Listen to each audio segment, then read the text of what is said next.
দুর্গাষ্টমী পালন করো, তাও যদি না পারো রাধাষ্টমী পালন করো, তাও যদি না পারো কৃষ্ণের জন্মাষ্টমী পালন করো, তাও যদি না পারো অগাধ জলে ডুবে মরো, ওই নরকে থাকতে হবে। কি বলেছে? নরকে থাকতে হবে। আমাদের এই গরিব মানুষের জন্য 81টি নরক রেখেছে। 81 নরকের মধ্যে আমাদেরকে ডুবে মরতে হবে। যে পোকামাকড় আছে না, পোকামাকড় আমাদের দেহের মধ্যে বসবাস করবে। কি করবে? আমরা যদি তা পালন করতে না পারি, আমাদের দেহের মধ্যে কি করবে? পোকামাকড় বসবাস করবে। ওই তাহাকে বলে নরক। কোথায় অগ্নি দিয়ে আমাদেরকে জ্বালাবে, পোড়াবে, কত কষ্ট দিবে। 1 মাইল 2 থেকে 3 মাইল পর্যন্ত আমাদেরকে বোতলে চালার মধ্যে হাঁটাবে। এর যন্ত্রণা চান নাকি একাদশী পালন করবে? একাদশী যদি না পারেন নাকি হরির নাম করবে? ভগবান বলেছেন কিছু যদি না পারো, হরির নাম 1600 নাম 32 অক্ষর, যেই কৃষ্ণের নাম, একবার কৃষ্ণের নাম যত পাপ হরে, পাপী হয়ে তত পাপ করিতে কি পারে। একবার যেই ব্যক্তি কৃষ্ণের নাম স্মরণ করে, তার সমস্ত পাপ দূর হয়ে যায়।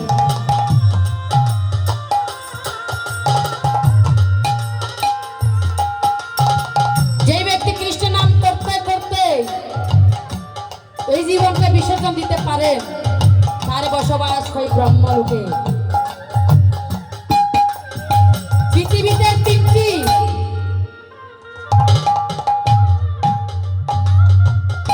ক্যাপ আছে: সাত্ত্বিক, রাজসিক, তামসিক।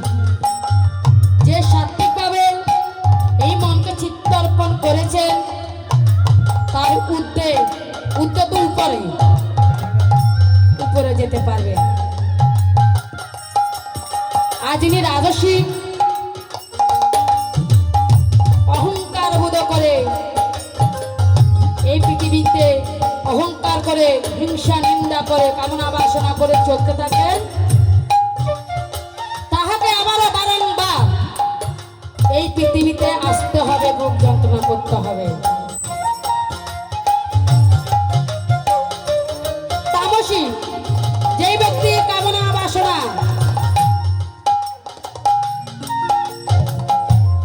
বাসনা ত্যাগ করে পৃথিবী ছেড়ে চলে যাবে,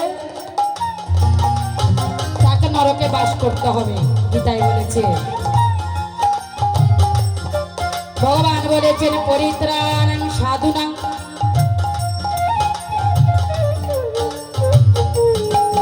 পরিত্রাণাং সাধুনাং বিনাশায় দুষ্কৃতম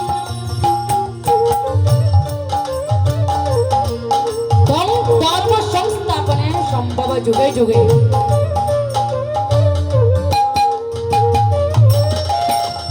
অর্জুন যখন শ্রীকৃষ্ণ ভগবানের বিশ্বরূপ দেখলেন, অর্জুন শ্রীকৃষ্ণ ভগবানকে বলেছেন, প্রভু তুমি তো সমস্ত সৈন্য, আমি যুদ্ধক্ষেত্রে এসে দেখেছি তুমি সমস্ত সৈন্যকে মেরে রেখেছ, আমি আর কি যুদ্ধ করব?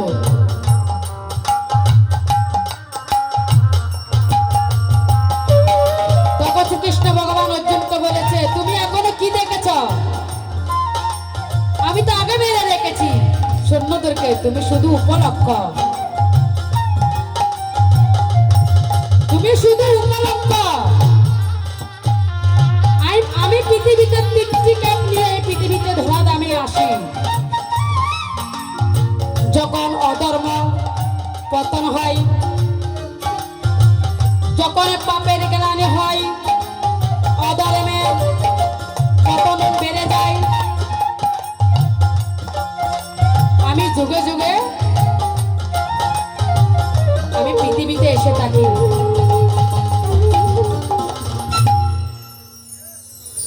তখন ওই ভক্তরা আমাকে আমাকে যখন ভক্তরা ডাকে আমি থাকতে পারি না। আমি সাধুদের রক্ষণ করি, পাপীদের বিনাশ করি এবং যুগে যুগে ধর্ম সংস্থাপন করি। রাধে রাধে। আমি পৃথিবীতে এসে ধর্ম সংস্থাপন করি, সাধুদেরকে রক্ষা করি, পাপীদের বিনাশ করি। তাই বলেছে পরিত্রাণাং সাধুনাং বিনাশায় দুষ্কৃতমঃ ধর্ম সংস্থাপন সম্ভব যুগে যুগে। আমি যুগে যুগে ধরার আমি আসি। আমি তো ভক্তের ঢাকে থাকতে পারি না। তাই ভগবান বলেছে আমার চেয়ে আমার নাম বড়, আমার নামের চেয়ে আমার ভক্ত বড়। তাই একটা পদকথা গান বলেছেন, ভক্তের বাধা ভক্তের কাছে বাধা ভগবান। ভগবানকে ডাকার মতো ডাকলে অবশ্যই ভগবান আপনাকে দর্শন দিবে। আমি যদি অহংকার করে থাকি আমি সাধু, আমিও বৈষ্ণব, আমিও মুনি ঋষি, আমার মতো কেউ সাধন করতে পারে না, আমি যদি সে কথা বলে থাকি তাহলে আমার ধর্ম কি হবে? অধোগতি হয়ে যাবে। আমার ধর্ম কি হবে? অধোগতি হয়ে যাবে। ধর্ম করতে হলে কাউকে দেখানো দরকার নেই। আমার ডাকা আমি গোবিন্দকে ডাকবো, আমার ডাকা আমি গোবিন্দকে ডাকবো। তাই গোবিন্দ বলেছেন তুমি সব কর্ম করো। পৃথিবীতে দুটি ফল আছে, কুফল এবং সুফল। সব কর্ম করো।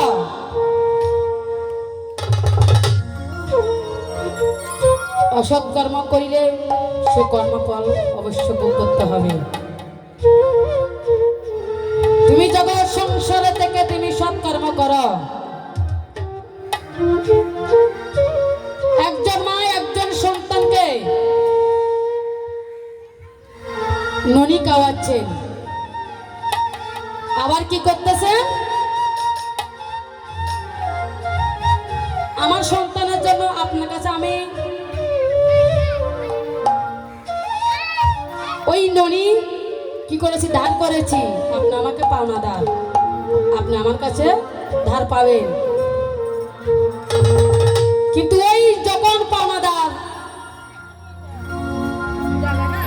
ওই মার কাছে খুঁজতে যাবেন, কিন্তু মার সে কথা মনে থাকেন। আবার কি করেন? সংসারকে রক্ষা করেন। আবার মুখের নাম হাতে কাম, মুখে হরির নাম বলে। তাই গৌরাঙ্গ মহাপ্রভু বলেছেন হাতে কড গৃহ কর্ম মুখে বল হরি।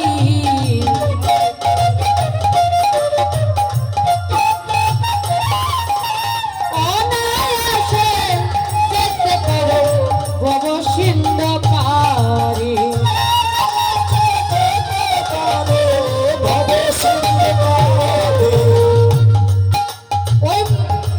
ওই মা কি করেন? একজন ঘরে রমণীর কথা বলতেছি, সে হলো প্রকৃত রমণী, সে হলো প্রকৃত মানুষ। সে পাওনাদারের কথা মনে আছে, সন্তানের কথা মনে আছে, আবার সংসারকে রক্ষা করছে, আবার মুখে নাম হাতে কর্ম করতেছে। ভগবান বলছে সেই এই পৃথিবীতে বুদ্ধিমান ব্যক্তি। হাতে কড গৃহ কর্ম মুখে বল হরি।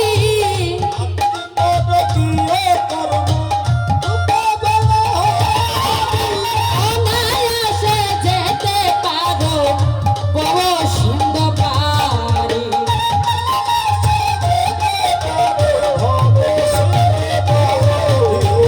পারবে না, পারবে না, অনায়াসে যেতে প্রিয়ে পারবে না, পারবে না।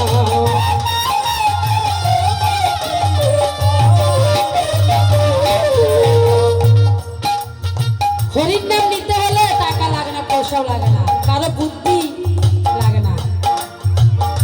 আমার হাতের কাজ চলতেছে, এই মুখে হরির নাম চলতেছে। আমার জন্ম যেখানে হোক না কেন, শাস্ত্রে বলেছেন জন্ম হোক যথা যথা কর্ম হোক ভালো, আমার কর্মকে আমার ঠিক রাখতে হবে। তাই মুচির ছেলে সূচি হয় যদি কৃষ্ণ ভজে সূচি হয় মুচি হয় যদি কৃষ্ণ তেজে। ও আরো অনেকে মনে মনে অহংকার করতে থাকে, আমার আমার না ভিতর করে জন্মগ্রহণ করেছি আমি তো সনাতন জন্মের মানুষ। তা আপনার না ভিতর করে জন্মগ্রহণ করে কিনবেন, আপনি যদি কৃষ্ণকে তেজেন আপনার ওই না ভিতর করে জন্ম নেওয়া সার্থক হবে না। শাস্ত্রে কি বলেছেন? সুচি হবে মুচি হয় যদি কৃষ্ণ, কি বলেছে? মুচি হয়ে সুচি হয় যদি কৃষ্ণ বজে, সুচি হয়ে মুচি হয় যদি কৃষ্ণ তেজে। আমার জন্ম আমি মনে করে ব্রাহ্মণের ঘরে জন্মগ্রহণ করেছি। আমি যদি কৃষ্ণকে চিনি না, জানি না, বুঝি না কৃষ্ণ কেমন জিনিস, কৃষ্ণ অর্থ কি, গীতা অর্থ কি, গীতা কি জিনিস, আমি যদি সেটা জানি না, তাহলে আমার ব্রাহ্মণের ঘরে জন্ম হওয়া আমার পিতা। সে যদি মুচি হয় যদি কৃষ্ণকে ভজন করে, তাহলে ভগবান কি করেছেন? তাহাকে ব্রহ্ম তালের মধ্যে রাখেন। বলা বল রাধা কৃষ্ণ প্রেমানন্দ হরি হরি বল বল।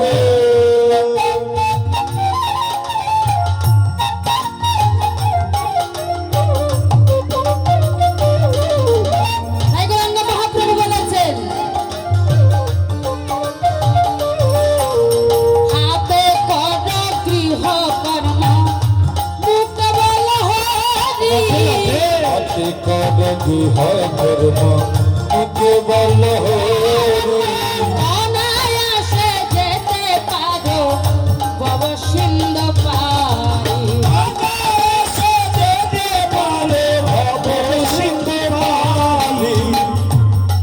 যখন 5 ভাই পাণ্ডব ওই কুরুক্ষেত্র রণাঙ্গনে যুদ্ধ করেছেন, অন্ধরা ধৃতরাষ্ট্রের ছেলেদেরকে যখন মৃত্যু করেছেন, তাহারা গুরুতর পাপ করেছে।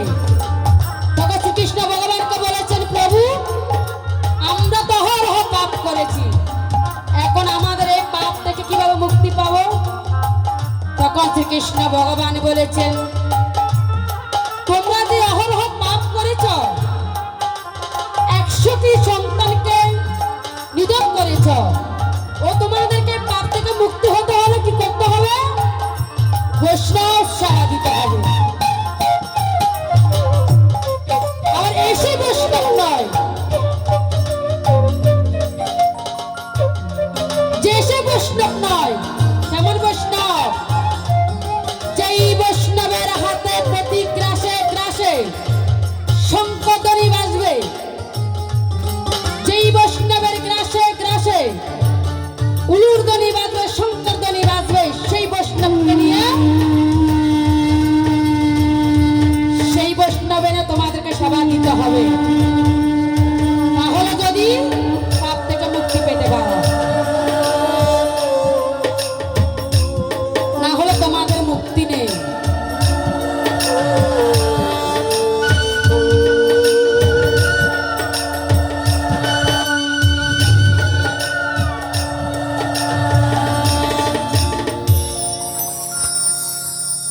এখানে কি বলেছে?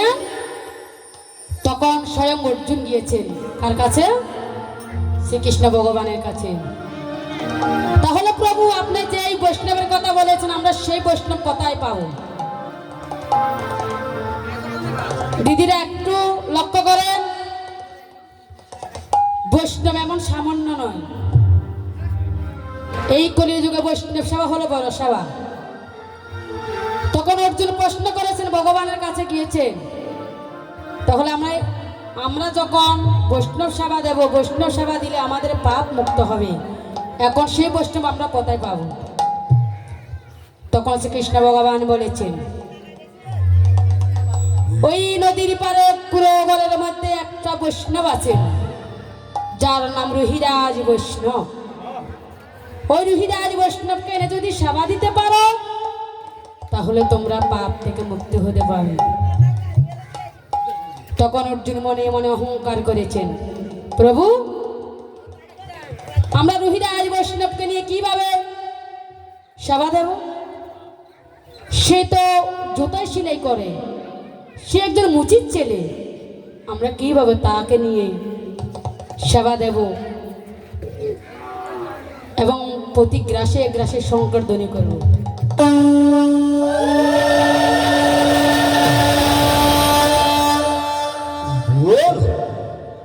তখন অর্জুন অহংকার করেছেন, অর্জুন যাইতেছে না, কোথা আমাদের পক্ষে সম্ভব নয় ওই মুচির ছেলের কাছে যাওয়া। এইভাবে অহংকার করতে করতে অহংকার রাখতে পারছেন না। অর্জুনকে বলছে, অর্জুন আসলে এই মুচির ছেলে নয়, কেমন বৈষ্ণব তুমি জানো না। তুমি সারাটি জীবন আমার রথের সারথি ছিলে, তুমি গঙ্গা দর্শন পাও নাই, তুমি রাধা কৃষ্ণের চরণ পাও নাই। এই রুহিরাজ বৈষ্ণব রাধা কৃষ্ণের চরণ দর্শন করেছেন, কেমন ছেলে। তাহার কাছে একজন যে মানুষ এই সেবা করাবে, তার কোনো ওরকম সাধ্য নেই। রুহিদাসের কাছে একটা পাতিলও নেই,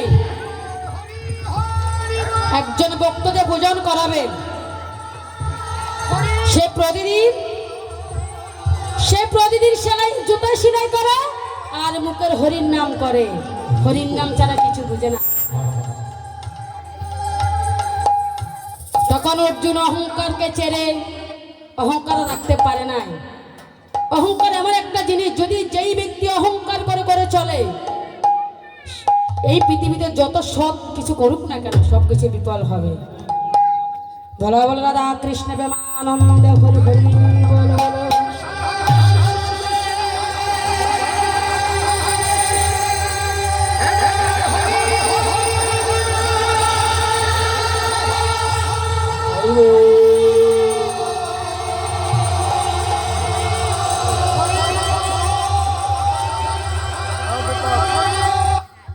এই অর্জুন কি করলেন? অহংকার করে রুহিরাজ বৈষ্ণবের কাছে যায় নাই। সে একজন ছোট জাত, উচিত ছেলে, আমি উচিত ছেলের কাছে যাব না, অর্থাৎ অহংকার করেছে, জাতকে নিন্দা করেছে। কি করেছেন? জাতকে নিন্দা করেছেন। তখন জান নাই সে কি করেছেন? 5 জন বৈষ্ণব এনে সেবা দিয়েছে।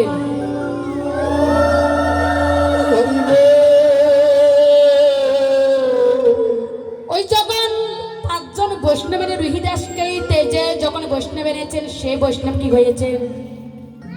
যখন প্রতিটি গ্রাসে গ্রাসে স্বর্গের ঘন্টা বাজার কথা ছিল, সে স্বর্গের ঘন্টা বাজে নাই। তখন শ্রীকৃষ্ণ ভগবানের কাছে গিয়েছেন, ভগবান আপনি বলেছেন বৈষ্ণব সেবা দিলে আমাদের পাপ থেকে মুক্তি হব, আমরা কেন মুক্তি হয় নাই? তখন শ্রীকৃষ্ণ ভগবান বলেছেন, তোমাদেরকে বলেছি যে সেই বৈষ্ণব সেবা দিলে কখনো বৈষ্ণব সেবা হয় না। তোমাদেরকে বলেছে রুহিরাজ বৈষ্ণব নামে পরম বৈষ্ণব আছেন, সেই বৈষ্ণবকে যদি এনে সেবা দিতে পারো, তাহলে তোমাদের এই পাপ থেকে মুক্তি হতে পারবে। তখন অর্জুন বলেছে, প্রভু ও তো মুচির ছেলে, কিভাবে আমরা সেবা দিব? মুচির ছেলেকে না আমরা কিভাবে বৈষ্ণব সেবা দিব? কত অহংকার ছাড়া অর্জুন।